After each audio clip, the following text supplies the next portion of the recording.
আসসালামু আলাইকুম, স্বাগত জাগো টিভির এখনকার আয়োজনে। জানিয়ে দেব হাতে থাকা সর্বশেষ আপডেট। ট্রাম্পকে নিয়ে করা 3 ভবিষ্যৎবাণীর 2টি ফলে গেছে, বাকি শুধু পরাজয়। যুক্তরাষ্ট্র ইরানের সাথে যুদ্ধে হেরে যাচ্ছে, ট্রাম্প ও ইরান সংঘাত নিয়ে মিলে গেল চীনা নস্ট্রাডামাসের ভবিষ্যৎবাণী।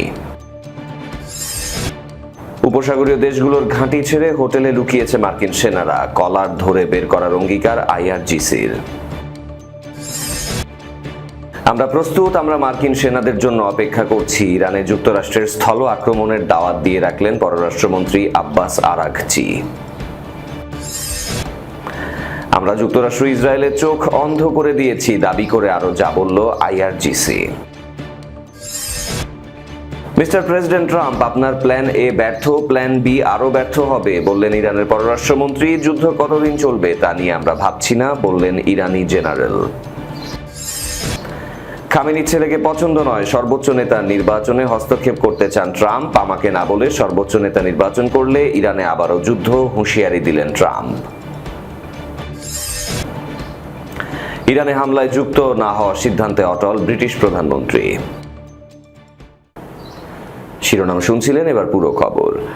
ট্রাম্পকে নিয়ে করা 3 ভবিষ্যৎবাণীর 2টি ফলে গেছে, বাকি শুধু পরাজয়। যুক্তরাষ্ট্র ইরানের সাথে যুদ্ধে হেরে যাচ্ছে, ট্রাম্প ও ইরান সংঘাত নিয়ে মিলে গেল চীনা নস্ট্রাডামাসের ভবিষ্যৎবাণী। যুক্তরাষ্ট্র ইরানের মধ্যে চলমান উত্তেজনার মাঝে সামাজিক যোগাযোগ মাধ্যমে ভাইরাল হয়েছেন চীনের নস্ট্রাডামাস খ্যাত অধ্যাপক শুয়ে কিনজিয়াং। 2024 সালে ডোনাল্ড ট্রাম্প ও ইরান যুদ্ধ নিয়ে তিনি যে 3টি বড় ভবিষ্যৎবাণী করেছিলেন তার 2টি এরই মধ্যে হুবহু মিলে গেছে। এখন তার তৃতীয় সবচেয়ে ভয়ঙ্কর ভবিষ্যৎবাণী, ইরান যুদ্ধে যুক্তরাষ্ট্রের পরাজয় নিয়ে বিশ্বজুড়ে চলছে তোলপাড়। জিয়াং বেইজিং এর দর্শন ও ইতিহাসের শিক্ষক হিসেবে কর্মরত। ইয়েল কলেজের এই গ্র্যাজুয়েট তার ক্যারিয়ারের বড় অংশ চীনের শিক্ষা সংস্কার ও পাঠ্যক্রম প্রণয়নে ব্যয় করেছেন। তবে বর্তমানে তিনি তার ইউটিউব চ্যানেলে প্রেডিক্টিভ হিস্ট্রির জন্য বিশ্বজুড়ে পরিচিতি পেয়েছেন। তিনি ইতিহাসের পুনরাবৃত্তি, ভূ রাজনৈতিক স্বার্থ এবং গেম থিওরি বিশ্লেষণ করে ভবিষ্যতের পূর্বাভাস দেন। তার এই পদ্ধতি অনেকটাই আইজ্যাক আসিমভের সায়েন্স ফিকশন ফাউন্ডেশন উপন্যাসের সাইকো হিস্ট্রি বা মনস্তাত্ত্বিক ইতিহাস তত্ত্ব দ্বারা অনুপ্রাণিত। 2024 সালের মে মাসে ধারণকৃত এক অনলাইন লেকচারে জিয়াং 3 বিষয়ে ভবিষ্যৎবাণী করেছিলেন। প্রথমটি ছিল ডোনাল্ড ট্রাম্প আবারও যুক্তরাষ্ট্রের ক্ষমতায় ফিরবেন, দ্বিতীয়টি ছিল ক্ষমতা গ্রহণের পর তিনি ইরানের সাথে যুদ্ধ শুরু করবেন, আর তৃতীয়টি ছিল এই যুদ্ধের শেষ পর্যন্ত যুক্তরাষ্ট্রের পরাজয় ঘটবে। ট্রাম্পের ক্ষমতায় ফেরা এবং গত শনিবার থেকে ইরানের উপর বড় ধরনের সামরিক অভিযান শুরু হওয়ায় প্রথম দুটি কথা এরই মধ্যে সত্য প্রমাণিত হয়েছে। এখন তার সর্বশেষ অর্থাৎ তৃতীয় ভবিষ্যৎবাণী নিয়ে চলছে বিশ্বজুড়ে তোলপাড়। সম্প্রতি মার্কিন টেলিভিশন শো ব্রেকিং পয়েন্টসে হাজির হয়ে জিয়াং তার আশঙ্কার কথা পুনর্ব্যক্ত করেছেন। তিনি বলেছেন, যুদ্ধের গতি প্রকৃতি বিশ্লেষণ করে আমি দেখেছি যুক্তরাষ্ট্রের তুলনায় ইরানের সুবিধা অনেক বেশি। গত 20 বছর ধরে ইরান এই সংঘাতের প্রস্তুতি নিয়েছে, এটি এখন একটি ক্ষয়িষ্ণু যুদ্ধে পরিণত হয়েছে। জিয়াং এর মতে গত বছরের জুনের 12 দিনের যুদ্ধে ইরান মূলত ইসরায়েল ও আমেরিকার আক্রমণ ক্ষমতা বিশ্লেষণ করার সুযোগ পেয়েছে। পরবর্তীতে গত 8 মাস ধরে তারা পূর্ণাঙ্গ প্রস্তুতির সময় পেয়েছে। তার দাবি, ইরানে প্রক্সি গোষ্ঠী হুথি, হিজবুল্লাহ এবং হামাস এখন আমেরিকান মানসিকতা বুঝে গেছে এবং তারা মার্কিন সাম্রাজ্যকে দুর্বল ও ধ্বংস করার জন্য একটি কার্যকর কৌশল গ্রহণ করেছে। জিয়াং ইরানের উপর সম্ভাব্য মার্কিন আক্রমণকে প্রাচীন এথেন্সের সিসিলিয়ান অভিযানের সাথে তুলনা করেছেন, যা এক সময় চরম বিপর্যয়ের মাধ্যমে শেষ হয়েছিল। তিনি সতর্ক করে বলেন, ইরানের পাহাড়ি ভূখণ্ড, দীর্ঘ সরবরাহ লাইন এবং শক্তিশালী অভ্যন্তরীণ প্রতিরোধ যুদ্ধের প্রাথমিক সাফল্যকে দ্রুত কৌশলগত ব্যর্থতায় রূপান্তর করতে পারে। তিনি বলেন, এই যুদ্ধ দীর্ঘস্থায়ী হবে এবং যুদ্ধ শেষে বিশ্ব আর আগের মতো থাকবে না। উপসাগরীয় দেশগুলোর ঘাঁটি ছেড়ে হোটেলে লুকিয়েছে মার্কিন সেনারা, কলার ধরে বের করার অঙ্গীকার আইআরজিসির। ইরানের ইসলামী বিপ্লবী গার্ড বাহিনী আইআরজিসি জানিয়েছে, অপারেশন ট্রু প্রমিস 4 এর 19তম ধাপের অংশ হিসেবে বৃহস্পতিবার ভোরে তারা ইসরায়েলের তেল আভিভ লক্ষ্য করে শক্তিশালী খোররাম শাহ 4 ক্ষেপণাস্ত্র নিক্ষেপ করেছে। আইআরজিসি এক বিবৃতিতে বলেছে, 1 টন ওজনের ওয়ারহেড বা যুদ্ধাস্ত্র বহনকারী এই ক্ষেপণাস্ত্রগুলো মধ্য তেল আভিভ বেন গুরিয়ন বিমানবন্দর এবং ওই বিমানবন্দরে অবস্থিত ইসরায়েলি বিমান বাহিনীর 27তম স্কোয়াড্রন ঘাঁটিতে আঘাত হানার উদ্দেশ্যে ছোড়া হয়। বিবৃতিতে জানানো হয়েছে, এই অভিযানটি ভোরের আলো ফোটার আগে ইয়া হাসান ইবনে আলী রাদিয়াল্লাহু তাআলা কোডের নামে শুরু করা হয়। আইআরজিসি আরো দাবি করেছে যে কৌশলগত এই ক্ষেপণাস্ত্রগুলোর সাথে আত্মঘাতী ড্রোনও ছিল। এগুলো অধিকৃত অঞ্চলের অভ্যন্তরীণ এবং আঞ্চলিক আকাশ প্রতিরক্ষা ব্যবস্থার একাধিক স্তর সফলভাবে অতিক্রম করে হামলা চালিয়েছে, যা আক্রমণকারীদের জন্য প্রকৃত নরক তৈরি করেছে। পৃথক এক বিবৃতিতে আইআরজিসি জানিয়েছে, অপারেশন ট্রু প্রমিস 4 এর 18তম ধাপের অভিযানে বাহরাইন, সংযুক্ত আরব আমিরাত এবং কুয়েতে অবস্থিত 20টি মার্কিন সামরিক লক্ষ্যবস্তুতে আঘাত হানা হয়েছে। আইআরজিসির এই বিবৃতিতে ইরানের সশস্ত্র বাহিনীর বিবৃতিটি শেষ করা হয়েছে একটি কড়া সতর্কবার্তার মাধ্যমে। এতে বলা হয়, আঞ্চলিক ঘাঁটি ছেড়ে পালিয়ে প্রতিবেশী দেশগুলোর হোটেলে মার্কিন সেনাদের কাপুরুষোচিত অবস্থান এবং পারস্য উপসাগরে বেসামরিক অবকাঠামো ব্যবহার করে তাদের অপরাধমূলক কর্মকাণ্ড আইআরজিসির গোয়েন্দা নজরদারি এড়াতে পারেনি। আইআরজিসি সাহসী যোদ্ধারা এখন প্রতিটি আক্রমণকারী মার্কিন সেনাকে খুঁজে বের করার অপেক্ষায়। তাদের কলার চেপে না ধরা পর্যন্ত এই যোদ্ধারা বিশ্রাম নেবে না, পালানোর কোনো পথ থাকবে না। আমরা প্রস্তুত, আমরা মার্কিন সেনাদের জন্য অপেক্ষা করছি। ইরানে যুক্তরাষ্ট্রের স্থল আক্রমণের দাওয়াত দিয়ে রাখলেন পররাষ্ট্রমন্ত্রী আব্বাস আরাঘচি। ইরান জানিয়েছে, যুক্তরাষ্ট্র যদি দেশটিতে স্থল আক্রমণ চালায় তবে তা মোকাবিলার জন্য তারা সম্পূর্ণ প্রস্তুত। এমনকি সম্ভাব্য মার্কিন হামলার জন্য তারা অপেক্ষা করছে বলেও মন্তব্য করেছেন ইরানের পররাষ্ট্রমন্ত্রী আব্বাস আরাঘচি। বাংলাদেশ সময় বৃহস্পতিবার রাতে মার্কিন সংবাদ মাধ্যম এনবিসি নিউজকে দেয়া এক সাক্ষাৎকারে আরাঘচি সতর্ক করেছেন, যুক্তরাষ্ট্র যদি ইরানের স্থল অভিযান শুরু করে তবে তা মার্কিন বাহিনীর জন্য বড় বিপর্যয় ডেকে আনতে পারে। তিনি বলেন, আমরা আত্মবিশ্বাসী যে আমরা তাদের মোকাবিলা করতে পারবো। তারা যদি আসে সেটি তাদের জন্য বড় বিপর্যয়। আরাঘচি ব্যাখ্যা করেন, আমরা তাদের জন্য অপেক্ষা করছি। এই কথার অর্থ যুদ্ধ বাড়ানোর ইচ্ছা নয়, বরং যে কোনো সম্ভাব্য পরিস্থিতি মোকাবিলায় ইরান প্রস্তুত। পররাষ্ট্রমন্ত্রী আরো বলেছেন, যুক্তরাষ্ট্রের সাথে যুদ্ধবিরতি বা নতুন কোনো আলোচনার জন্য ইরানের পক্ষ থেকে কোনো অনুরোধ নেই। তার অভিযোগ, অতীতে দুবার আলোচনা চলাকালেই যুক্তরাষ্ট্র হামলা চালিয়েছে। তিনি বলেন, আমরা তাদের সাথে দুবার আলোচনা করেছি, কিন্তু প্রতিবারই আলোচনার মাঝখানে তারা আমাদের উপর আক্রমণ করেছে। তাই আবারও আলোচনায় যাওয়ার কোনো কারণ দেখি না। আরাঘচি দাবি করেন, মার্কিন ইসরায়েলি হামলার পরও ইরানের রাজনৈতিক ও সামরিক ব্যবস্থা কার্যকর রয়েছে। হামলায় দেশটির সর্বোচ্চ নেতা আয়াতুল্লাহ আলী খামেনি নিহত হওয়ার পরেও রাষ্ট্রীয় কাঠামো ভেঙে পড়েনি বলে তিনি উল্লেখ করেন। তার ভাষায়, ব্যবস্থা ঠিকভাবে কাজ করছে। নিহত কমান্ডারদের স্থলাভিষিক্ত করা হয়েছে এবং নতুন সর্বোচ্চ নেতাও শিগগিরই নির্বাচিত হবেন। এদিকে যুক্তরাষ্ট্রের পক্ষ থেকে বলা হয়েছে, বর্তমানে ইরানের স্থলবাহিনী পাঠানোর কোনো পরিকল্পনা নেই, তবে ভবিষ্যতে সেই সম্ভাবনাকে পুরোপুরি নাকচ করা হয়নি। একই সাথে বিভিন্ন সূত্র জানিয়েছে, মার্কিন গোয়েন্দা সংস্থা সিআইএ ইরানের ভেতরে বিদ্রোহ উস্কে দিতে কুর্দি বাহিনীকে অস্ত্র সহায়তা দেওয়ার চেষ্টা করছে। বিশ্লেষকদের মতে, যুক্তরাষ্ট্র, ইসরায়েল ও ইরানকে ঘিরে চলমান সংঘাতে মধ্যপ্রাচ্য বড় ধরনের আঞ্চলিক যুদ্ধের ঝুঁকি তৈরি হয়েছে। আমরা যুক্তরাষ্ট্র ইসরায়েলের চোখ অন্ধ করে দিয়েছি এমন দাবি আইআরজিসির। রাডার ধ্বংস করে যুক্তরাষ্ট্র ইসরায়েলের চোখ অন্ধ করে দেওয়া হয়েছে বলে দাবি করেছে ইরানের ইসলামী বিপ্লবী গার্ড বাহিনী আইআরজিসি। তাদের দাবি, 7টির বেশি অত্যাধুনিক রাডার ধ্বংস করা হয়েছে, যা যুক্তরাষ্ট্র ইসরায়েলের আকাশ প্রতিরক্ষা নজরদারির গুরুত্বপূর্ণ অংশ ছিল। তাদের ভাষ্য অনুযায়ী, যুক্তরাষ্ট্রে স্থাপিত থার্ড ক্ষেপণাস্ত্র প্রতিরক্ষা ব্যবস্থা ভেদ করে ইসরায়েলের যুদ্ধ মন্ত্রণালয়ের ভবন এবং বেন গুরিয়ন বিমানবন্দরে হামলা চালানো হয়। প্রকাশিত এক বিবৃতিতে আইআরজিসি জানিয়েছে, তারা অপারেশন ট্রু প্রমিস 4 17তম ধাপ সম্পন্ন করেছে এবং এর মাধ্যমে অঞ্চল জুড়ে যুক্তরাষ্ট্র ইসরায়েলের গুরুত্বপূর্ণ লক্ষ্যবস্তুতে আঘাত হানা হয়েছে।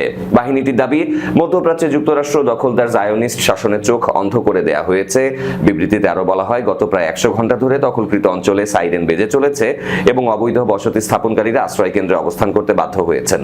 এটি সন্ত্রাসী অপরাধীদের বিরুদ্ধে কঠোর প্রতিশোধ নিতে ইরানি ক্ষেপণাস্ত্র উৎক্ষেপণের ধারাবাহিক ও নিয়ন্ত্রিত ছন্দের প্রমাণ বলেও দাবি করে আইআরজিসি। তারা সতর্ক করে দিয়ে বলেছে, আগামী দিনগুলোতে হামলার তীব্র বিস্তৃত হবে। এই পর্যন্ত অভিযানের শত শত ব্যালিস্টিক ক্ষেপণাস্ত্র, বিস্ফোরক বাহী ড্রোন ব্যবহার করা হয়েছে বলে জানানো হয়। লক্ষ্যবস্তুর মধ্যে তেল আবিব ও পবিত্র নগর আল কুদস ছাড়াও কুয়েত, বাহরাইন, কাতারে অবস্থিত মার্কিন ঘাঁটি ও স্বার্থ সংশ্লিষ্ট স্থাপনার কথা উল্লেখ করা আছে। আইআরজিসি দাবি করেছে, ভারত মহাসাগরে মার্কিন নৌবাহিনীর বিমানবাহী রণতরী আব্রাহাম লিঙ্কন এবং একটি মার্কিন ডেস্ট্রয়ার আঘাত হানা হয়েছে। বাহিনীর ভাষায় এটি ছিল শক্তিশালী ও কৌশলগত হামলা। সূত্র প্রেস টিভির। মিস্টার প্রেসিডেন্ট ট্রাম্প, আপনার প্ল্যান এ ব্যর্থ, প্ল্যান বি আরো ব্যর্থ হবে। ইরানের পররাষ্ট্রমন্ত্রী বললেন, যুদ্ধ কতদিন চলবে তা নিয়ে তারা ভাবছে না। ইরানি জেনারেল বলেছেন এই কথা। ইরানের পররাষ্ট্রমন্ত্রী আরাঘচি মার্কিন প্রেসিডেন্ট ট্রাম্পের উদ্দেশ্যে বলেছেন, মিস্টার প্রেসিডেন্ট, আপনার প্ল্যান এ ব্যর্থ, প্ল্যান বি আরো ব্যর্থ হবে। ইরানের শীর্ষ কূটনৈতিক সামাজিক মাধ্যম প্ল্যাটফর্ম এক্সে লিখেছেন, দ্রুত সরাসরি সামরিক বিজয়ের জন্য প্ল্যান এ ব্যর্থ হয়েছে।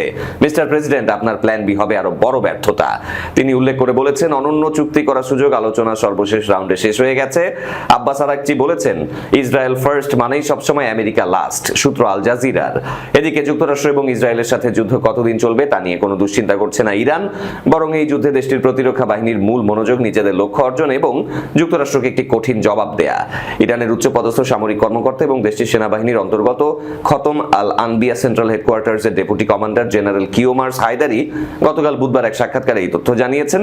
ইরানের আধা সরকারি বার্তা সংস্থা তাসনিম নিউজ এজেন্সি বিবিসিকে দেয়া সেই সাক্ষাৎকারে জেনারেল হায়দারি বলেছেন, যুদ্ধ কতদিন চলবে তা নিয়ে আমরা ভাবছি না, কারণ টানা 8 বছর ধরে যুদ্ধ ইরাক ইরান করার অভিজ্ঞতা আমাদের আছে। এখন যে যুদ্ধ চলছে তা আমরা শেষ করব এবং যতদিন পর্যন্ত আমরা আমাদের লক্ষ্য অর্জন না করতে পারছি এবং যুক্তরাষ্ট্রকে একটা শক্ত জবাব দিতে না পারছি, ততদিনই যুদ্ধ চলবে। খামেনি ছেলেকে পছন্দ নয়, সর্বোচ্চ নেতা নির্বাচনে হস্তক্ষেপ করতে চান ট্রাম্প, আমাকে না বলে সর্বোচ্চ নেতা নির্বাচন করলে ইরানে আবারও যুদ্ধ, হুঁশিয়ারি ট্রাম্পের। ইসরায়েল ও তাদের সহযোগী যুক্তরাষ্ট্র ইরানে একটি অসম যুদ্ধ চাপিয়ে দিয়েছে। তারা ইসলামী প্রজাতন্ত্রের সর্বোচ্চ নেতা আয়াতুল্লাহ আলী খামেনিকেও হত্যা করেছে। এবার নতুন নেতা নির্বাচন প্রক্রিয়ায় যুক্ত হতে চান মার্কিন প্রেসিডেন্ট ডোনাল্ড ট্রাম্প। এক্সিওসকে দেয়া সাক্ষাৎকারে ট্রাম্প বলেছেন, ইরানের সর্বোচ্চ নেতার মৃত্যুর পর পরবর্তী নেতা নির্বাচনে তাকে ব্যক্তিগতভাবে যুক্ত হওয়া উচিত বলে তিনি বিশ্বাস করেন। ট্রাম্প বলেন, মার্কিন সম্পৃক্ততা ছাড়া ইরান যদি কোনো উত্তরসূরি নিয়োগের চেষ্টা করে তবে তারা কেবল সময় নষ্ট করছে। তিনি স্বীকার করছেন যে নিহত সর্বোচ্চ নেতা আলী খামেনির ছেলে মোস্তাবা খামেনিকে ব্যাপকভাবে সম্ভাব্য উত্তরসূরি হিসেবে দেখা হচ্ছে। তবে ট্রাম্প জানান তিনি এই নেতা নির্বাচন প্রক্রিয়ার ফলাফল মেনে নেবেন না। ট্রাম্প বলেন, খামেনির ছেলে একজন গুরুত্বহীন ব্যক্তি, এই নিয়োগ প্রক্রিয়ায় আমাকে যুক্ত হতে হবে। তিনি বলেন, আগের নেতৃত্বের নীতি অনুসরণ করবেন এমন কোন নতুন ইরানি নেতাকে তিনি প্রত্যাখ্যান করবেন। মার্কিন প্রেসিডেন্ট সতর্ক করেছেন, এমনটা করলে 5 বছরের মধ্যে যুক্তরাষ্ট্রের সাথে পুনরায় যুদ্ধের ঝুঁকি তৈরি হবে। তিনি বলেন, খামেনির ছেলে আমার কাছে গ্রহণযোগ্য নন, আমরা এমন কাউকে চাই যিনি ইরানের সম্প্রীতি ও শান্তি ফিরিয়ে আনবেন। সূত্র আল জাজিরার। ইরানে যুক্তরাষ্ট্র ইসরায়েলের যৌথ হামলায় যুক্ত না হওয়ার সিদ্ধান্তে অটল ব্রিটিশ প্রধানমন্ত্রী স্যার কিয়ের স্টারমার। তিনি মার্কিন যুক্তরাষ্ট্রের বিমানকে ব্রিটিশ ঘাঁটি ব্যবহার করে হামলা চালানোর অনুমতি দেননি। চলমান পরিস্থিতিতে উদ্বিগ্ন মানুষকে আশ্বস্ত করার জন্য আজ সংবাদ সম্মেলনে তিনি তার এই সিদ্ধান্তের কারণ ব্যাখ্যা করেছেন। বলেছেন, আমার লক্ষ্য জাতীয় স্বার্থে শান্ত ও বিচক্ষণ নেতৃত্ব দেয়া। যত চাপই থাকুক, আমাদের মূল্যবোধ ও নীতির পাশে দৃঢ়ভাবে দাঁড়ানোর শক্তি থাকতে হবে। এই মন্তব্যের মধ্য দিয়ে তিনি মার্কিন প্রেসিডেন্ট ডোনাল্ড ট্রাম্পের চাপের কাছে নতি স্বীকার না করার ইঙ্গিত দিয়েছেন বলেই মনে করা হচ্ছে। স্টারমার বলেছেন, ইরান ইস্যুতে যুক্তরাজ্যে দীর্ঘদিনের অবস্থান হলো আলোচনার মাধ্যমে সমাধান, যাতে ইরান তাদের পারমাণবিক কর্মসূচি বন্ধ করে। তিনি বলেন, এই কারণেই আমি সিদ্ধান্ত নিয়েছি যে যুক্তরাজ্য প্রথম দফায় হামলায় অংশ নেবে না। এটি ভেবেচিন্তে নেওয়া সিদ্ধান্ত, যা জাতীয় স্বার্থে নেওয়া হয়েছে এবং আমি এই সিদ্ধান্তে অটল। সূত্র বিবিসির। এরই সাথে শেষ করব জাগো টিভির এখনকার আয়োজন। তার আগে শিরোনামগুলো আরো একবার। ট্রাম্পকে নিয়ে করা 3 ভবিষ্যৎবাণীর 2টি ফলে গেছে, বাকি শুধু পরাজয়। যুক্তরাষ্ট্র ইরানের সাথে যুদ্ধে হেরে যাচ্ছে। ট্রাম্প ও ইরান সংঘাত নিয়ে মিলে গেল চীনা নস্ট্রাডামাসের ভবিষ্যৎবাণী। উপসাগরীয় দেশগুলোর ঘাঁটি ছেড়ে হোটেলে লুকিয়েছে মার্কিন সেনারা, কলার ধরে বের করার অঙ্গীকার আইআরজিসির। আমরা প্রস্তুত, আমরা মার্কিন সেনাদের জন্য অপেক্ষা করছি। ইরানে যুক্তরাষ্ট্রের স্থল আক্রমণের দাওয়াত দিয়ে রাখলেন পররাষ্ট্রমন্ত্রী আব্বাস আরাঘচি। আমরা যুক্তরাষ্ট্র ইসরায়েলের চোখ অন্ধ করে দিয়েছি দাবি করে আরো যা বলল আইআরজিসি। মিস্টার প্রেসিডেন্ট ট্রাম্প, আপনার প্ল্যান এ ব্যর্থ, প্ল্যান বি আরো ব্যর্থ হবে, বললেন ইরানের পররাষ্ট্রমন্ত্রী। যুদ্ধ কতদিন চলবে তা নিয়ে আমরা ভাবছি না, বললেন ইরানি জেনারেল। খামেনির ছেলেকে পছন্দ নয়, সর্বোচ্চ নেতা নির্বাচনে হস্তক্ষেপ করতে চান ট্রাম্প, আমাকে না বলে সর্বোচ্চ নেতা নির্বাচন করলে ইরানে আবারও যুদ্ধ, হুঁশিয়ারি দিলেন ট্রাম্প। ইরানে হামলায় যুক্ত না হওয়ার সিদ্ধান্তে অটল ব্রিটিশ প্রধানমন্ত্রী। এই ছিল আজকে জাগো টিভিতে। ধন্যবাদ সাথে থাকার জন্য। আল্লাহ হাফেজ।